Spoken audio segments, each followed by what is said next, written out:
আমাদের দেশে এটা সম্ভব যে আমাদের হিন্দুদের মন্দিরে আমাদের মাদ্রাসার ছাত্ররা রাত জেগে পাহারা দেয়, আমাদের হুজুররা রাত জেগে পাহারা দেয়, আমাদের ছাত্ররা পাহারা দেয়, আমাদের সেনাবাহিনীটা ওখানে দাঁড়িয়ে থাকে।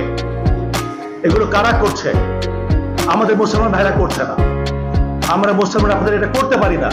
আপনাদের সাথে আমরা একই গ্লাসে পানি খাচ্ছি, একই চায়ের কাপে চা খাচ্ছি, একই বাসে ভ্রমণ করছি, আমরা স্কুলের পাশাপাশি বসছি। আমরা আলাদা করে দেইনি যেটা হিন্দুর সেট আর মুসলমানের সেট, কখনো করিনি।